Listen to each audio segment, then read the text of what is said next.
Alhamdulillahirrabbilalamin. Wassalatu wassalamu ala asrafil mursalin. Wa ala alihi wa sahbihi wa man wala. Wa man tabi'ahum bi ihsan ila yaumil qiyamah. Di pagi ini kita akan melanjutkan pada martabatus salisah, pada tingkatan yang ketiga dari tingkatan-tingkatan di dalam agama, di mana tingkatan yang pertama adalah al-Islam, tingkatan yang kedua adalah al-Iman, dan tingkatan yang ketiga adalah al-Ihsan. Dan dimaklumi bahwa pembahasan kita terakhir adalah pembahasan seputar rukun iman yang 6 atau pembahasan usulul iman, ya, di mana dimaklumi pembahasan tersebut itu di dalam kuteb, ya, kuteb beliau ini diambil dari kitab Syarah salah satu usul ini, ya, yaitu pada martabatus saniyah, ya.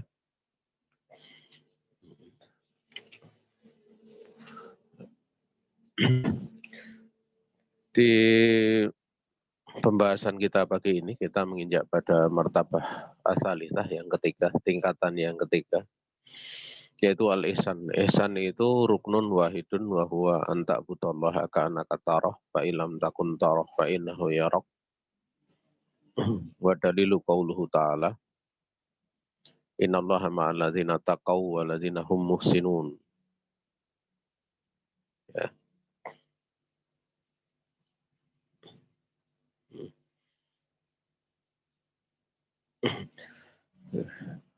Di situ disebutkan, ya, dalil yang pertama, ya.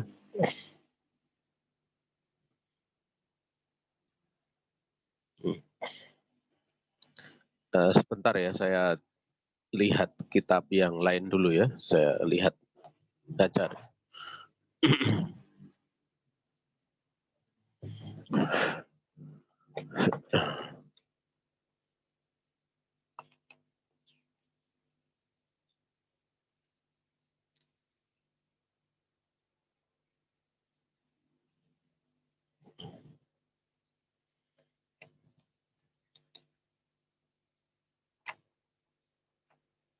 Nah, kita lanjutkan.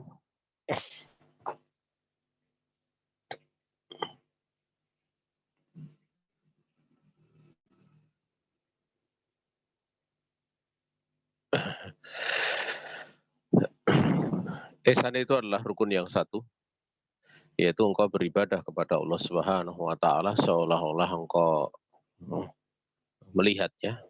Kalau kamu nggak mampu melihatnya, maka sesungguhnya Allah taala dia maha melihat kamu. Dalilnya firman Allah Subhanahu wa taala, sesungguhnya Allah Subhanahu wa taala dia bersama dengan orang-orang yang bertakwa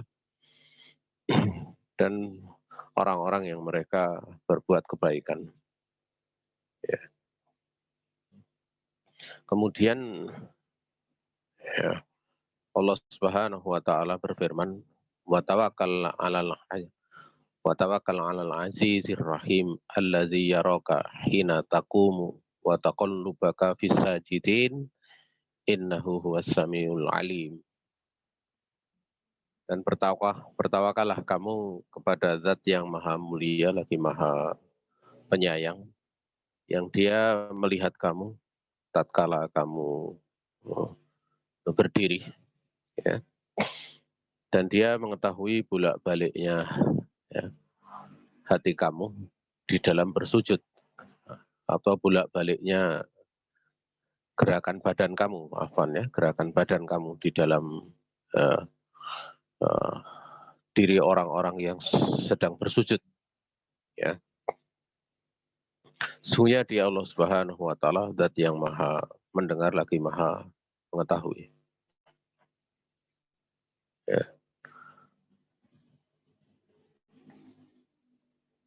Juga firman Allah Subhanahu wa taala, ya, wa ma takunu fi sya'nin wa ma tatslu minhu min Qur'an wala ta'maluna min amalin illa kunna alaikum syuhudan ittufiduna fi.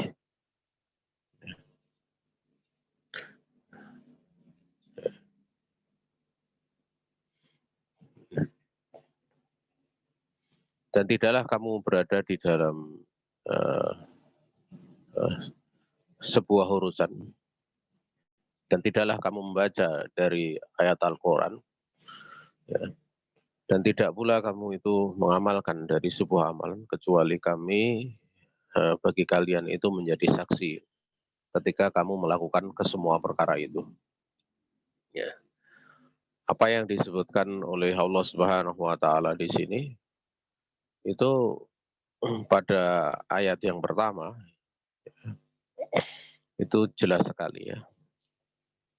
Adanya ma'iyatullah, kebersamaan Allah Subhanahu wa taala kepada hambanya. Dan kebersamaan di sini adalah kebersamaan di dalam ru'yahnya ya, dalam penglihatannya, bukan datnya. Datnya itu ada di atas ars, dia istawa. Ya. Ihsan itu dimaklumi, ya. Ada tingkatannya sebagaimana disebutkan di dalam awal matan itu. Engkau beribadah kepada Allah Subhanahu wa taala seolah-olah engkau melihatnya. Ini tingkatan yang lebih tinggi. Kalau kamu tidak mampu melihatnya, maka sesungguhnya Allah Ta'ala maha melihat kamu. Tapi itu adalah satu rukun ya satu rukun. Tetapi memang tingkatan yang pertama itu lebih tinggi daripada tingkatan yang kedua.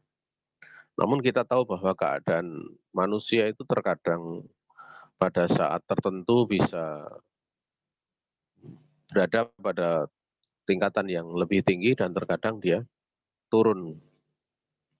Ya, sehingga kalau turun itu berada pada tingkatan untuk dia merasa diawasi oleh Allah Subhanahu wa taala. Namun yang jelas dua keadaan itu adalah masih dalam cakupan kesemuanya ihsan. Dan ihsan itu merupakan tingkatan tertinggi dalam seorang dia beribadah kepada Allah Subhanahu wa taala. Maka dikatakan sebagai tingkatan tertinggi di dalam agama. Ya. 6. Dan ihsan itu dia lawan daripada isaah ya, berbuat kejelekan. Di mana an yabtulal insanu al-ma'rufa wa yakufa al-adza fayabdulul ma'ruf li ibadillahi ta'ala fi malihi wa jahihi wa ilmihi wa badanihi. Ihsan itu adalah lawan berbuat kejelekan ya. Itu seseorang dia memberikan melakukan kema'rufan dan dia menahan dari memberikan gangguan. Sehingga dia itu bisa dibaca fayabdulu, bisa dibaca fayabdullah. Sehingga dia melakukan kema'rufan kepada hamba-hamba Allah Subhanahu wa taala baik dalam urusan harta, kemudian kemuliaan, kedudukan, ya, ilmu dan juga badan. Makanya orang yang ihsan itu nampak ya. Nampak contoh-contoh di dalam dalil itu adalah mesti dia ihsan kepada makhluk. Orang yang dia ihsan kepada Allah mesti dia ihsan kepada makhluk. Ya. Dan tentu yang mudah dilihat adalah ihsan kepada makhluk. Kenapa? Karena ihsan kepada Allah itu sifatnya kan tidak bisa dilihat. Karena pada saat dia beribadah seolah-olah melihat Allah, yang tahu ya dirinya sendiri dan Allah Subhanahu wa taala. Kalau dia nggak mampu untuk melihat, maka dia yakin bahwasanya Allah Subhanahu wa taala itu maha melihatnya. Ya. Namun pada saat ihsan kepada makhluk, ini bisa diketahui kalau dia ihsan ya. Makanya sering penyebutan seperti wallahu yuhibbul muhsinin, dan Allah Subhanahu wa taala dia mencintai orang-orang yang berbuat ihsan. itu ayat-ayat ataupun hadis-hadis yang menyebutkan seputar itu tidak kosong dari penyebutan ihsan kepada makhluk, ya, ihsan kepada makhluk. Dan orang yang dia ihsan kepada makhluk, berbuat ihsan kepada makhluk, itu sampai dia bisa sabar, bisa istiqomah, itu mesti dia punya ihsan kepada Allah. Karena dia tidak melihat hal tersebut dari sisi manusianya, sikap manusia kepadanya. Bukan dari situ, tapi pada saat dia berbuat baik kepada makhluk, itu dia yakin, dia meyakini bahwa dia seolah-olah melihat Allah, sehingga Allah cinta dengan perbuatannya. Dan keandaikan kemudian dia tidak mampu melihat Allah, dia yakin kalau Allah itu melihatnya. Nah, sehingga dia nggak akan peduli dengan tindakan manusia. Ya. Makanya diterangkan fa'amal mal, ya. Adapun harta, dia bisa menginfakkan, bisa bersedekah, bisa memberikan zakat. Ya. Dan di antara ihsan tersebut yang paling afdal wa afdalu anwa'il ihsan bil mal az-zakatu. Paling utamanya dari macam-macam berbuat ihsan dengan harta ya zakat. Ya. Karena zakat ini termasuk perkara yang wajib dan mendekatkan diri kepada Allah pada perkara yang wajib itu perkara yang paling dicintai oleh Allah Subhanahu wa taala. Dalam hadis qudsi Allah Subhanahu wa taala berfirman, "Wa ma taqarraba ilayya abdin bisai'in ahabba ilayya mimma aftaraftuhu alaihi." Allah Subhanahu wa taala berfirman, ya, dan tidak ada hambaku itu mendekatkan diri kepadaku dengan sesuatu yang lebih aku cintai dibandingkan dengan perkara-perkara yang aku wajibkan. Artinya, perkara wajib itu adalah perkara yang paling dicintai oleh Allah Subhanahu wa taala. Lebih-lebih zakat ini salah satu dari rukun Islam. Ya. Sehingga seorang manakala dia beragama Islam dan sudah mampu untuk berzakat, ya, kapan dia tidak menunaikannya ya tidak akan sempurna. Ya. Nah, kemudian jamaah yang dirahmati Allah Subhanahu wa taala termasuk pula adalah memberikan nafkah, ya. Ya. Yang wajib bagi seseorang itu seperti menafkahi istrinya, kemudian menafkahi ibunya, anaknya, demikian pula keturunannya. Ibunya, bapaknya, demikian pula keturunannya, serta saudara-saudara yang lainnya. Kemudian keponakan-keponakannya ini memberikan nafkah itu. Ya. Dan itu hukumnya adalah wajib, ya. Memberikan nafkah kepada istri ini paling wajib, ya. Kemudian kepada diterangkan oleh para ulama itu kepada anak, ya. Kepada anak. Baru kemudian kepada ibu dan bapaknya. Diterangkan oleh Syekh Muhammad bin Shalih Al-Utsaimin di tempat lain bahwa seorang anak laki-laki walaupun sudah punya istri, itu manakala orang tua dia itu kurang, maka dia punya tanggung jawab untuk membantu. Punya tanggung jawab. Itu merupakan kewajiban. Namun dengan catatan tidak membahayakan, tidak memadoroti, tidak memadoroti keluarganya, tidak memadoroti istrinya, tidak memadoroti anak-anaknya. Makanya kisah salah satu orang yang terjerambab di dalam gua itu kan salah satunya adalah orang yang dia biasa memberikan susu kepada kedua orang tuanya sebelum dia berikan kepada istri dan anaknya. Sampai dia pulang malam, kemudian merah susu, ternyata didapati kedua orang tuanya itu sudah tidur. Anak-anaknya merengek, minta untuk minum susu tersebut, tapi tidak diberikan.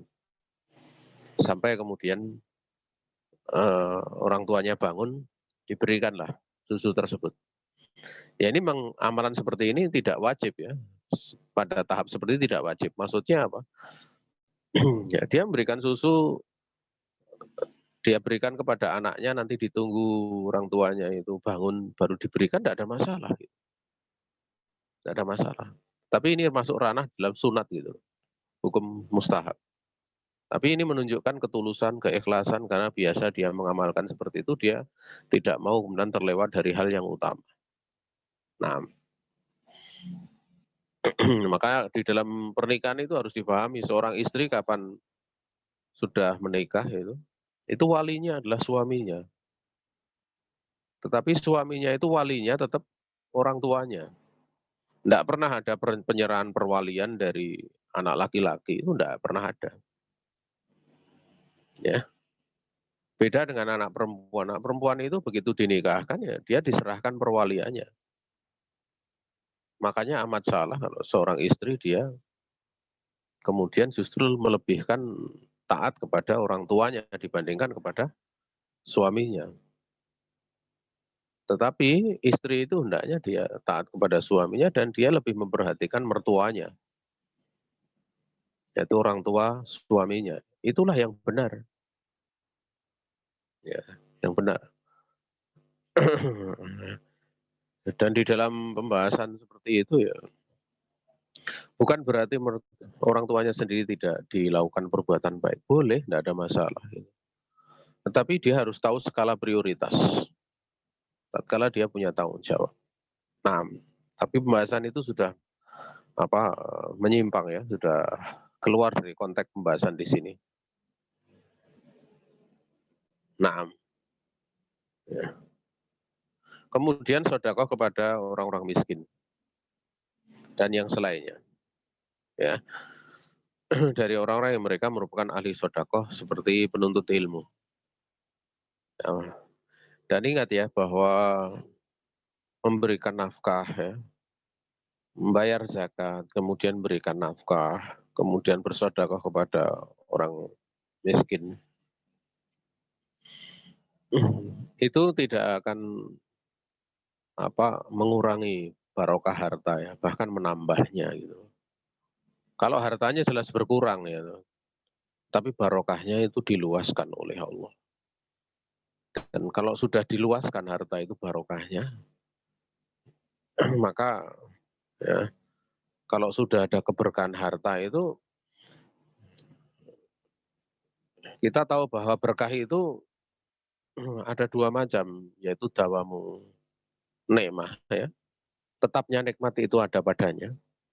Dan yang kedua adalah atau tetapnya kebaikan itu padanya, kebaikan harta dan bertambahnya kebaikan tersebut. Ya, bertambahnya kebaikan tersebut. Sehingga kalau seorang dia bersedekah itu memang hartanya berkurang, tetapi kebaikannya nggak berkurang. Kebaikan yang ada di harta tersebut tetap ada di situ dan ditambah. Oleh karena itu, ya, kalau harta itu sudah dibarokai ditambah keberkahannya, itu yang lebih nampak itu memang secara nilai bertambah akhirnya. Ya lebih nampak. Walaupun tidak mesti ya, tapi secara nilai akan bertambah. Ya. Dan andaikan dibarokai harta itu, walaupun nilainya bertambah, nanti dia alokasikan juga untuk hal-hal yang diridhoi oleh Allah Subhanahu wa taala. Rasulullah SAW beliau senantiasa menginfakkan hartanya di jalan yang benar. Namun terhamparkan pada dua keadaan beliau itu. Kadang beliau kaya, kadang beliau miskin. Dan kadang kalau beliau kaya, dalam kondisi kaya, beliau gunakan untuk semangat beribadah lagi dengan bersodako, dengan berinfak. Ya. Kalau beliau sedang dalam kondisi kurang, beliau sabar gitu. Lah adanya kesyukuran dan kesabaran itu karena barokahnya harta itu. Sehingga dimudahkan untuk sabar dan syukur. Ya, sehingga tidak berdiri sendiri gitu. Ya. sendiri. Makanya orang yang senang berinfak itu tidak bakal miskin. Dia nggak bakal miskin.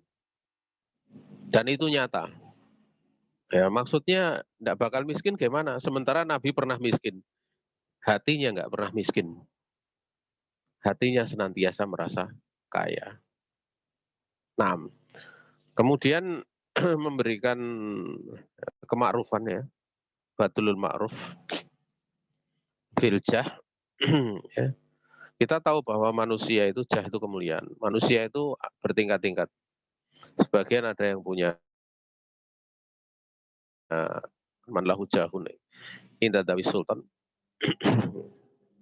Di sisi orang yang punya kekuasaan, ya, maka dia bisa memberikan kemuliaannya untuk menolong orang-orang yang lemah, ya, menolong orang-orang yang lemah. Juga bisa untuk menolak dari sebuah kemadorotan yang sampai kepadanya dengan jahnya, ya, dengan jahnya. Adapun dengan ilmunya, ya, seorang dia memberikan ilmu tersebut kepada hamba-hamba Allah Subhanahu wa taala seperti mengajar dalam halakoh-halakoh, dalam majelis-majelis, baik majelis yang umum maupun yang khusus. Masing-masing ada kebaikannya. Ya, majelis-majelis umum itu dimaklumi muhadharah-muhadharah besar, yang khusus mengajari ilmu-ilmu, ya. Bahkan hatta lau kunta fi majlis si kohwah. Ya. Sekalipun kamu berada di majelis yang ada di kedai kopi itu. Ya. Saya punya punya punya teman ustadz ya. Dulu sempat belajar di Saudi. Itu dia cerita bertobat itu, nah, ada seorang yang memberikan arahan tobatnya itu dengan bagus. Jadi kadang dia belajar itu di angkringan itu, ya di angkringan. Ya, dia memberikan pelajaran itu di angkringan. Karena memang dia yang bertobat ini orangnya lebih nampak kepreman gitu.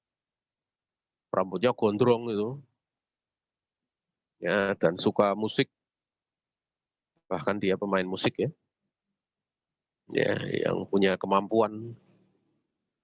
Nah, nah, dia menceritakan pada saat tobat itu ada seorang ustadz ya atau dai yang mengajari dia dengan penuh kasih sayang di kedai, bukan di kedai kopi tapi di angkringan itu, di angkringan.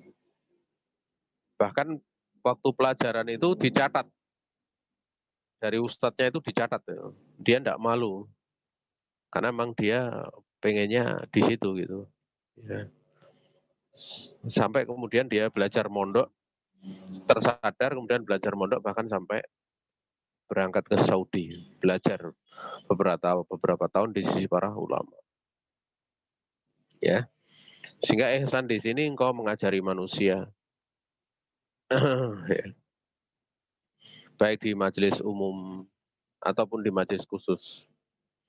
Namun hendaknya di dalam berdakwah itu engkau istakmilil hikmata fi hadzal bab.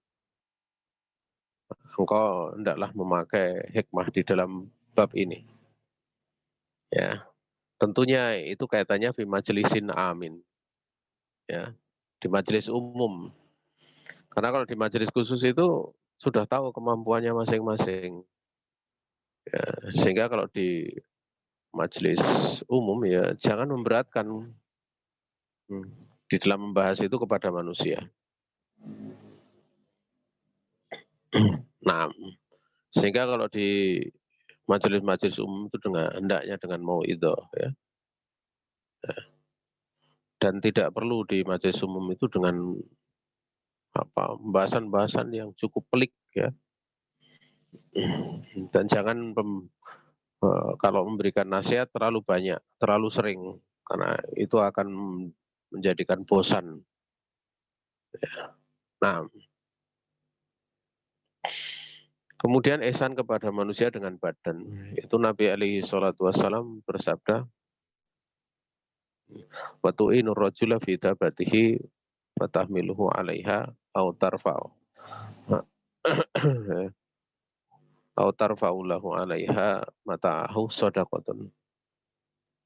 Yang engkau membantu seorang laki-laki di dalam dabahnya, kendaraannya, menuntunkan atau yang semisalnya. Kemudian kamu membawakan barangnya itu untuk dibawa ke kendaraannya, ya. Buat tarfa'u atau kamu mengangkatkan ke barangnya itu di atas kendaraannya, itu adalah sedekah. Ya. Dan termasuk dalam perkara ini adalah tadulluhu ala thoriqin aw asbah dzalik. Ya, engkau bisa menunjukkan kepada jalan, misalnya dia mau ke Purworejo atau mau ke Jogja, ditunjukkan jalannya. Bahkan sebagian ulama memberikan penjelasan tentang hadis la'anallaha man ghayyara manarul ardi. Ya. Allah Subhanahu wa taala melaknat orang yang merubah patok tanah. Itu manarul ardi itu ada beberapa penjelasan di kalangan para ulama. Di antaranya adalah memang patok tanah itu dipindah untuk diluaskan. Dan yang kedua adalah manarul ardi itu tanda-tanda rambu-rambu lalu lintas atau rambu-rambu lalu lintas, misalnya arah Jogja dibalik menjadi arah Purworejo sehingga orang akan tersesat. Ya, itu mengubah. Termasuk pula adalah kaitannya dengan yang lainnya. Karena itu akan membahayakan, misalnya kayak tanda rambu dirubah atau dihilangkan. Orang tidak jadi hati-hati, misalnya ada kelokan tanda bahaya. Orang karena tidak ada tanda bahaya, dia akan kencang pakai kendaraannya. Akhirnya kecelakaan. Atau kalau kemudian dirubah traffic light-nya itu dirubah. Yang harusnya merah itu hijau. Maka terjadi tabrakan mengakibatkan hilangnya harta dan hilangnya nyawa gitu, ataupun jiwa. Maka dilaknat gitu. Nah, ini ada yang membawa kepada makna seperti ini. Ya, la'anallaha man ghayyara manarul ardi. Tetapi memang makna yang dimaksud itu meluaskan tanah, merubah patok tanah, itulah yang lebih dekat. Tapi pada perkara tersebut, penafsiran tersebut atau syarah hadis tersebut, seperti yang tadi jelaskan, merubah tanda-tanda rambu-rambu jalan, itu nampak. Nampak, Mas. Makanya dalam peperangan itu biasanya kalau sudah terjadi peperangan itu dirubah tanda patok-patoknya itu dirubah. Atau tanda rambu lalu lintas dirubah agar supaya musuh terjebak ke tempatnya. Nah, kaitannya ihsan itu di dalam beribadah kepada Allah, engkau beribadah kepada Allah seolah-olah engkau melihatnya. Yang dimaksud dengan melihat di sini bukanlah dengan penglihatan mata ya. Ya, namun dengan penglihatan hati. Sehingga dimaklumi orang mimpi ketemu Allah itu mungkin. Ya, mungkin. Ada beberapa riwayat salaf ya yang menyebutkan dia mimpi ketemu Allah. Namun ketemu itu bukan berarti melihat. Ya. Sebagaimana dimaklumi. Itu tidak cuma terjadi kepada apa seperti yang diyakini orang-orang sufi itu enggak. Di kalangan tabi'in ada yang menceritakan hal tersebut. Demikian pula di kalangan ulama juga ada. Tetapi mereka tidak menyebutkan seputar melihat Allah dengan penglihatannya, tapi dengan hatinya. Kalau dalam keadaan jaga saja bisa, bagaimana mungkin dalam mimpi tidak bisa kan gitu? Ya, karena antak putullah ke anak katar, seolah-olah engkau melihat. Itu dalam kondisi apa? Jaga. Itu seolah-olah melihat Allah itu bisa. Bagaimana dalam mimpi kemudian tidak bisa? Itu sesuatu yang jauh. Ya, karena melihat di situ bukan Maknanya melihat dengan mata.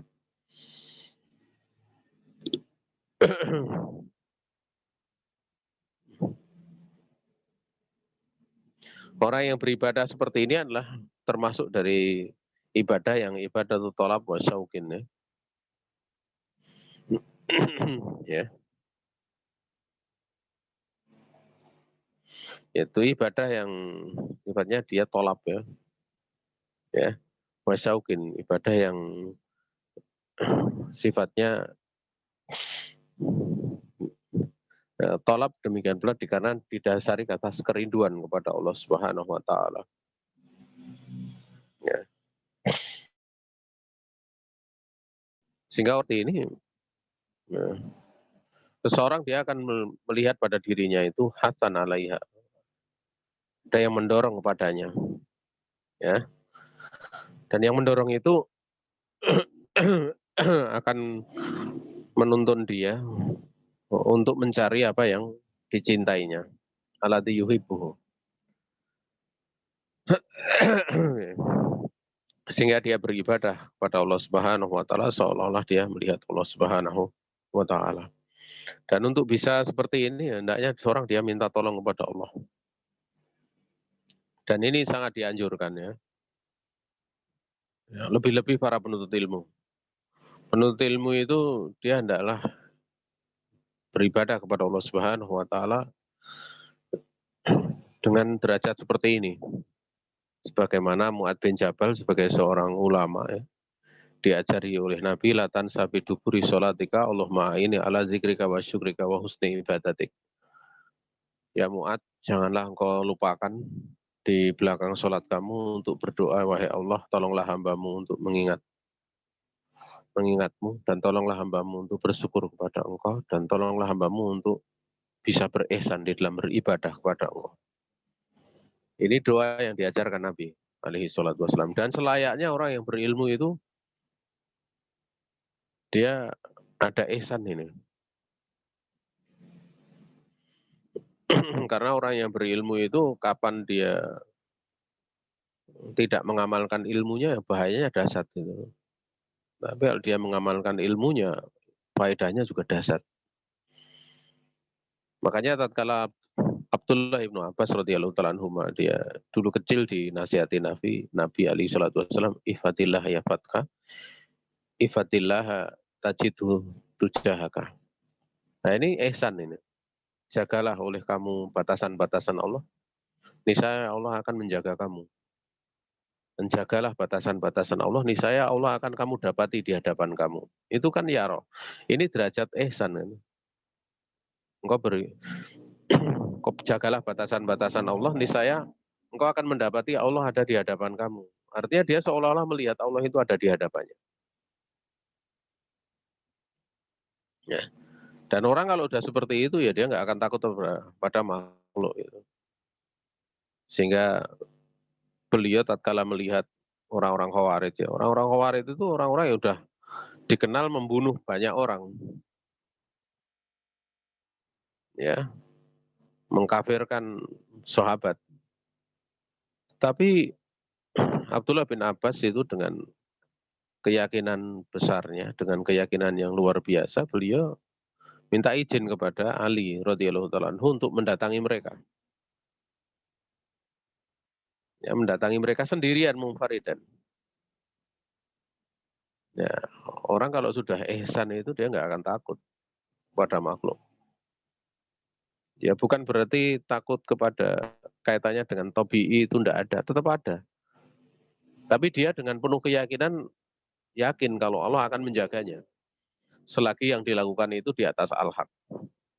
Makanya Abdullah bin Abbas dia datang ke sana berhujah dan tidak terbunuh. Beliau tidak terbunuh, bahkan sebagian besar dari mereka rujuk kepada sunnah. Inilah kemampuan ahli sunnah. Di dalam mendebat tidak ada yang bisa mengalahkan kemampuan ahli sunnah.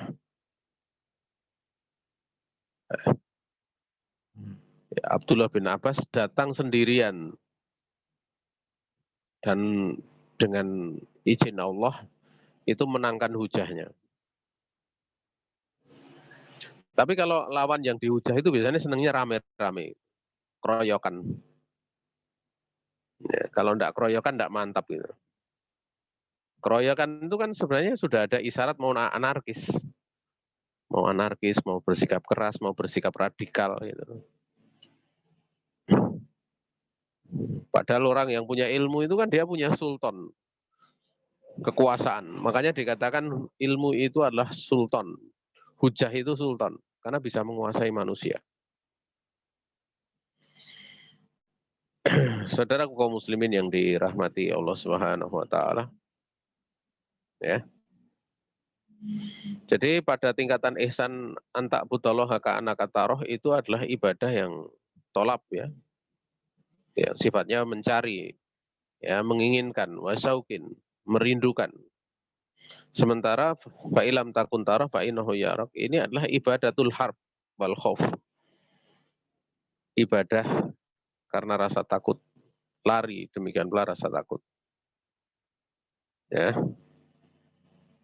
Makanya ini dikatakan sebagai martabatus saniyah. Hadil martabah saniyatun bil ihsan. Inilah tingkatan ihsan yang kedua. Ya, tingkatan ini walihada kanat hadil martabatu saniyatan bil ihsan. Oleh karena inilah tingkatan ini adalah yang kedua dalam ihsan. Nah, sehingga manakala pada tingkatan yang kedua ini, ya dia takut Allah Maha melihat. Kalau dia berbuat seperti ini, ya Allah akan mengadab dan yang lain sebagainya. Allah akan murka ya. Dia yakin kalau Allah melihatnya. Ya. Nah,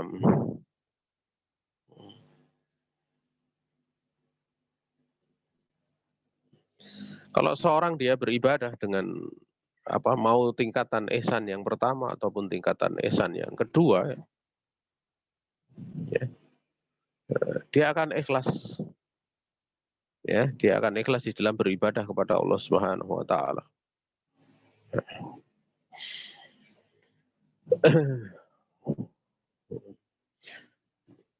Selesai pembahasan itu, kemudian dalil yang selanjutnya, wa dalilu minas sunnah, hadis Jibril al-masyhur an Umar radhiyallahu taala anhu qala bainama nahnu julusun inda Rasulillah alaihi salatu wassalam data yaumin ittala alaina rajulun sadidu bayati siyam sadidu sawati sya'ri la yura alaihi asaru safar wala ya'rifuhu minna ahadun hatta jalasa ila nabi alaihi salatu wassalam fa asnada rubataihi ila rubataihi wa wada'a kafaihi ala fakhidaihi aw fakhdaihi wa qala ya Muhammad akhbirni al-Islam wa qala Rasulullah alaihi salatu wassalam al-Islam wa anta syahada alla ilaha illallah wa anna Muhammadan Rasulullah wa tuqimas shalah wa tu'tiyaz zakah wa tasuma Ramadan wa tahujal baita ini istata'ta ilaihi sabila qala sadaqta fa ajibna lahu yas'aluhu wa yusaddiquh qala fa akhbirni anil iman qala an tu'mina billahi wa malaikatihi wa kutubihi wa rusulihi wal yaumil akhir wa tu'mina bil qadari khairihi wa syarrihi qala sadaqta qala fa akhbirni anil ihsan qala an ta'budallaha ka annaka tarah fa illam takun tarah fa innahu yarak qala fa akhbirni anis sa'ah qala mal mas'ulu anha bi alama minas sa'il qala fa akhbirni an amaratiha qala an talidal amatu rabbataha wa antaral hufatal urata al alata ri'a asyai yatatawwaluna fil bunyan qala famadu falabisna maliyan faqala ya Umar atadri man sa'il qultu Allahu wa rasuluhu a'lam qala hadza Jibril atakum yu'allimukum amra di amra dinikum ya. Nah, dalilnya dari sunnah adalah hadis Jibril. Ini hadis Jibril ini hadis yang masyhur ya, yang datang dari Umar radhiyallahu taala anhu. Ini hadis diriwayatkan semua dari jalan Alqamah ya. Afan bukan dari jalan Alqamah. Saya agak sak ya tentang masalah ini. Kaitannya dengan hadis innamal a'malu binniyat ya. Ya. Yang dari jalan Alqamah itu saya sak antara ini dengan yang hadis innamal a'malu binniyat. Nah, Yang jelas ini hadis yang masyhur dari Umar radhiyallahu taala anhu, di mana beliau berkata, di tengah kami duduk ya di sisi Rasulullah SAW. Pada suatu hari tiba-tiba tengah kami duduk di suatu hari tiba-tiba datang kepada kami seorang laki-laki, muncul di tengah kami seorang laki-laki yang sangat putih pakaiannya, sangat hitam rambutnya. Tidak nampak padanya itu bekas-bekas perjalanan seperti rambut acak-acakan, baju yang kumal, tidak nampak. Dan seorang pun dari kami tidak ada yang kenal dia. Sampai dia duduk kepada Nabi alaihi salatu wassalam, maka dia menyandarkan kedua telapak tangannya itu di paha dia sendiri ya, bukan paha Nabi fakhidaihi itu, tapi kedua paha dia sendiri. Sambil berkata, wahai Muhammad, kabarkan kepadaku tentang Islam. Kemudian Rasul alaihi salatu wassalam menyebutkan rukun Islam. Kemudian dia benarkan. Maka kami pun takjub. Dia bertanya dan dia membenarkan. Kemudian dia berkata lagi, kabarkan kepadaku tentang iman. Kemudian Nabi alaihi salatu wassalam menyebutkan rukun iman. Dia mengatakan, sodakta, kamu benar. Kemudian dia berkata, kabarkan kepadaku tentang ihsan. Nabi kemudian menyebutkan, engkau beribadah kepada Allah seolah engkau melihatnya. Dan kalau kamu nggak melihatnya, maksudnya dia maha melihat kamu. Kemudian yang terakhir, kabarkan kepadaku tentang hari kiamat. Maka Nabi bersabda, yang ditanya tentang hari kiamat tidak lebih mengetahui dari yang bertanya. Nah, kemudian dia merinci, kabarkan kepadaku tentang tanda-tandanya. Maka Nabi bersabda, bahwasanya tanda-tandanya itu tatkala seorang budak dia melahirkan tuannya. Ya.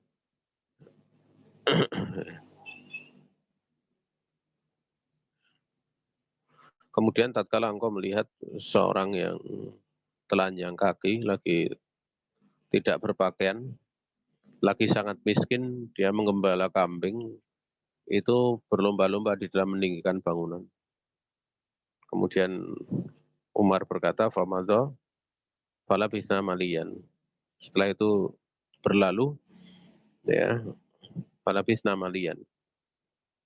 Ya, dia pergi kemudian itu berlalu beberapa lama. Kemudian faqala, Nabi bersabda, wahai Umar, kamu tahu siapa yang bertanya tadi? Siapa yang bertanya? Ya.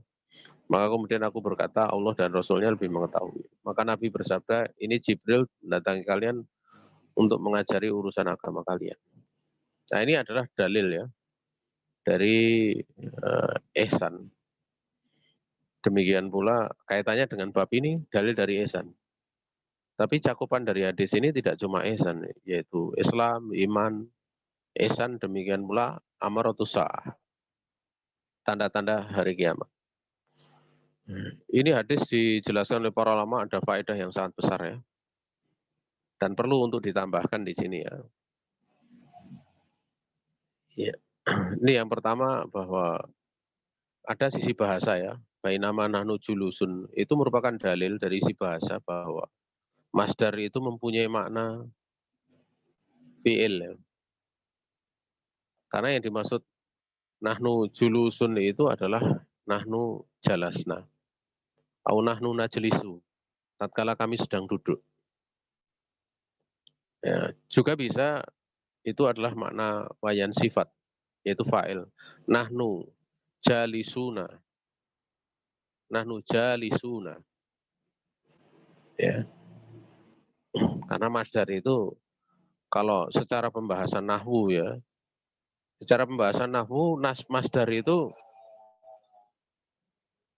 dia menjadi pembuka ya, sumber. Menjadi masdar sumber. Tapi kalau secara pembahasan sorof, itu yang menjadi sumber itu adalah fi'il madhi. Ingat, yang menjadi sumber fi'il madhi. Tapi kalau secara nahwu itu masdar. Makanya kalau di dalam sorof itu tidak ada wazan dibuka dari masdarnya itu tidak ada. Tapi mesti dari fi'il madhinya, fa'ala yaf'ulu fa'lan ya. Bukan fa'lan fa'ala yaf'ulu, bukan. Ya. Karena ini babnya bab mana gitu. Kalau bab di dalam ilmu atau di dalam fan mana, kalau fannya fan sorof ya pembukanya itu fi'il madhi. Fi'il madhi. Tapi kalau dalam bidang nahwu enggak demikian. Justru dalam bidang nahwu itu fi'il itu merupakan percabangan makna dari masdar. Ya, percabangan makna dari masdar. Nah, dan duduk di sisi Rasulullah itu menunjukkan bahwasanya Nabi alaihi salatu wasallam itu sangat dekat dengan sahabatnya ya. Bersamaan dengan dekatnya Nabi dengan murid-muridnya itu tidak menjadikan para sahabat itu melampaui batas, tidak punya adab kepada Nabi, enggak gitu. Dan ini terlihat di dalam kisah ini ya. Begitu seganya para sahabat dalam posisi tidak mengetahui salah satu dari mereka, tidak ada yang mengetahui tentang datangnya Jibril, itu tidak ada yang kemudian bertanya, mengganggu aktivitas Nabi di dalam berdiskusi, di dalam bermunadharah, di dalam apa ya, di dalam membahas perkara itu kepada Jibril, itu tidak mengganggu gitu. Nah inilah adab dalam bermajelis. Adalah bermajelis. Dan sebenarnya ada hal yang mirip dengan bermajelis, yaitu adab di dalam bermedia sosial. Kalau media sosialnya itu umum ya, tanpa ada pengkhususan ya, orang dia bisa bicara apa saja di situ gitu. Tetapi kalau misalnya media sosialnya itu grup gitu loh. Ini ya hendaknya seorang dia punya sopan santun gitu. Artinya admin grup yang membuat grup itu yang lebih layak untuk mengatur. Ya. Negara kita ini termasuk negara yang adabnya di dalam bermedia sosial buruk ya di dunia. Dan kita sangat merasakan ya. Sangat merasakan berapa kali saya diminta untuk menjawab sebuah pertanyaan di sebuah grup gitu. Tapi heran orang yang masuk di situ ada yang promosi jualan, promosi ini itu, kita sampai heran kok bisa gitu. Padahal sudah disampaikan aturan grup demikian, tetap ngawur. Jualan itu, jualan ini gitu. Kalau enggak jualan ya menyampaikan dakwah ya, dengan dia menukil video, sebarkan, nukil ucapan, sebarkan. Ini dia nggak tahu kalau itu grup itu ada aturannya gitu. Bukan seperti pasar. Kadang kita heran lihat seperti itu. Kok kayak nggak punya tata krama gitu. Ya. Bukan menghalangi dakwah, tapi dakwah itu kalau sudah ada yang ngurusi dan memang dikhususkan di situ kok ada orang masuk kemudian nimbrung, kan aneh. Ada misalnya seorang guru ngajar di kelas, kemudian tahu-tahu ada orang yang lebih alim dari gurunya tersebut, dia masuk kelas kemudian langsung ngajar. Ini katakan orang gila nanti. Enggak selunang-selunung seperti itu. Ya. Nah, ya. Ada pula ya pertanyaan di media sosial itu yang kadang kita prihatin ya. Kadang prihatin ya. Ya. Ini bertanya kadang sudah salah, dia apa istilahnya salah mensikapi sampai melaknat orang waktu ditegur dengan pembahasan ilmu malah bukan merujuk walaupun mengatakan sukron tapi malah sambil mengirim emoji tertawa mengatakan apa emoji tersenyum itu sambil menulis dihadapi dengan senyum elegan. Itu kan orang yang pandir seperti itu, nggak punya tata krama. Sudah salah, nggak punya ilmu. Tatkala dinasehati sikapnya seperti itu. Tapi di lain hari dia WA lagi, WA lewat jalur pribadi, mau bertanya ilmu lagi. Ini orang gimana? Sudah nyepelekkan pada waktu diberi nasihat, diberi pembahasan ilmu dan dia yang bertanya. Tapi pada saat butuh datang lagi, ini kan aneh itu. Ini karena kilatul adab seperti itu. Ya. Dan saya lebih menekankan adab di dalam media sosial ini karena saking parahnya gitu. Sebuah media yang asalnya menyebarkan sunnah bisa menjadi pasar gitu. Hanya karena orang-orang jenis seperti itu. Kemudian jamaah yang dirahmati Allah Subhanahu wa taala, ya, duduk kepada Nabi, mendekatkan ke lututnya, kemudian dia sambil memegang kedua pahanya itu karena min syiddatil ihtiram, ya. Karena begitu sangat memuliakan Nabi alaihi salatu wasallam. Setelah itu dia berkata, Jibril berkata, ya, dengan menyebut nama Muhammad alaihi salatu wasallam, wahai Muhammad. Nama Nabi Muhammad langsung disebut itu, tanpa dengan ya Rasulullah dan Nabi Allah. Ini dijelaskan oleh para ulama, beliau ingin membuat tauriah. Tauriah dalam arti apa? Supaya diduga dia diduga orang Arabi. Orang Arabi. Karena orang yang biasa manggil Nabi Muhammad SAW itu orang Arabi. Sehingga dengan dugaan itu orang tidak jadi good, apa istilahnya, bertanya-tanya ini siapa, ini siapa, ini siapa, kan tidak jadi gitu. Nah, dan di sini menunjukkan bahwa malaikat itu bisa berubah menjadi manusia, ya, dengan izin Allah. Makanya tatkala Nabi Musa memukul malaikat sampai matanya keluar itu kan pada saat dia menjadi manusia. Malakul maut dipukul sampai matanya keluar. Itu pada saat menjadi manusia. Makanya kalau seperti itu ada asarnya gitu, ada pengaruhnya gitu. Makanya jin kalau pas menjadi manusia, menjadi ular gitu, itu dibunuh ya mati jin tersebut. Ya. Dan kok kemudian bisa berubah menjadi ular nanti kalau di sana wujudnya seperti ini. Ya ini atas izin Allah. Itu tidak ada iskal ya. Di alam yang ada di kita manusia itu nggak ada iskal. Tidak ada iskal. Di mana dari zat tertentu bisa berubah menjadi batu. Contoh saja air. Air itu kadang bisa menjadi embun, kadang bisa menjadi air, kadang bisa menjadi es yang kalau dipukulkan pada manusia ya sakit. Es itu kalau dipukulkan bisa melebihi kerasnya tanah. Dipukulkan manusia bisa mati. Artinya perubahan itu bukan iskal gitu. Nah, jin juga berubah dengan izin Allah. Ya, malaikat berubah dengan izin Allah. Itu tidak ada iskal. Kemudian menyebutkan tentang rukun Islam. Kemudian rukun iman. Pada waktu membahas rukun Islam ini takjub ya, membuat takjub para sahabat karena dia bertanya, dia yang membenarkannya pula. Ini menunjukkan bahwasanya boleh orang yang sudah mengetahui itu dia bertanya dengan maksud untuk mengajari orang-orang yang ada di sekitarnya yang dia belum tahu. Ini bukan sandiwara ya namanya, bukan sandiwara. Tetapi ini bagian dari adab. Karena di situ ada yang mengajar yaitu Rasulullah SAW. Sehingga yang paling berhak menyampaikan Rasulullah. Padahal di sini niatnya Jibril ingin mengajari. Tetapi kan Jibril itu bukan Rasul yang diutus oleh Allah kepada manusia. Sehingga beliau pun melalui Rasul yang diutus di kalangan manusia itu Nabi Muhammad SAW. Setelah itu menyampaikan rukun iman. Dan terakhir adalah ihsan. Yang ketiga ihsan, sebagaimana pembahasan tadi. Kemudian amaratus sa'ah, tanda-tanda hari kiamat. Tanda hari kiamat itu budak itu melahirkan tuanya, itu ada berapa penafsiran ya. Ya. Di mana dia punya anak, kemudian anaknya mewarisi tuanya,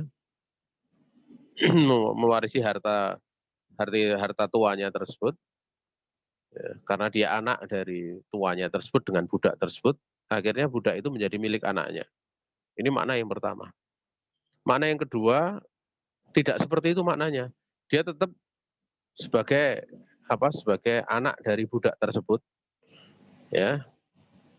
Namun anak budak ini kemudian berkuasa menjadi penguasa besar, ya, menjadi presiden atau apa.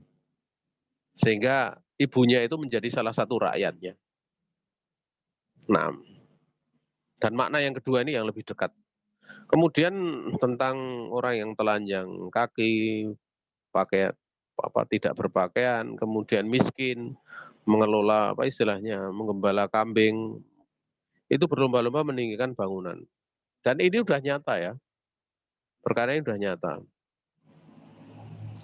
Ya, di mana orang-orang yang seperti itu dari kalangan kabilah-kabilah Arab itu hari ini menjadi manusia-manusia yang punya kekayaan luar biasa. Sampai membuat bangunan dengan bangunan-bangunan yang tinggi. Nah, kemudian terakhir, tatkala Nabi bertanya, ya Umar atatrimani sa'il, ini menunjukkan bahwa seorang pengajar itu tatkala muridnya itu memungkinkan untuk terjadi kebingungan, dia bisa bertanya.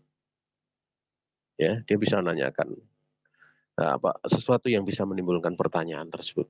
Sehingga bertanya, tadrimani sa'il. Baru kemudian jawab Allah wa rasuluhu alam. Allah dan Rasulnya yang lebih mengetahuinya. Ya. Dan jawaban Allah wa rasuluhu alam ini ada dua penjelasan dengan para ulama. Penjelasan yang pertama, kalau yang dimaksud alam di situ adalah perkara yang berkaitan dengan kauniyah, maka hanya Allah wa alam. Karena Rasul sudah meninggal. Apa yang terjadi saat ini, Rasul tidak tahu. Tapi kalau yang dimaksud itu ilmu, Allah wa rasuluhu a'lam itu masih berlaku. Makanya kalau ada orang yang mengatakan Allah wa rasuluhu a'lam, kita nggak nyalahkan. Karena bisa jadi itu bahasanya kaitannya dengan ilmu sesuatu. Ya. Tapi kalau yang dimaksud adalah tidak sekedar itu, bukan kaitannya dengan ilmu, maka Allahu a'lam. Kaitannya juga dengan kauniyah yang terjadi saat ini, Rasul tidak tahu karena beliau sudah meninggal. Nah, untuk memudahkan kadang ada yang mengatakan Allahu a'lam bisawab. Ya, ataupun Allahu a'lam. Ini saja yang bisa disampaikan, besok kita lanjutkan. Akhirul kalam, assalamualaikum warahmatullahi wabarakatuh.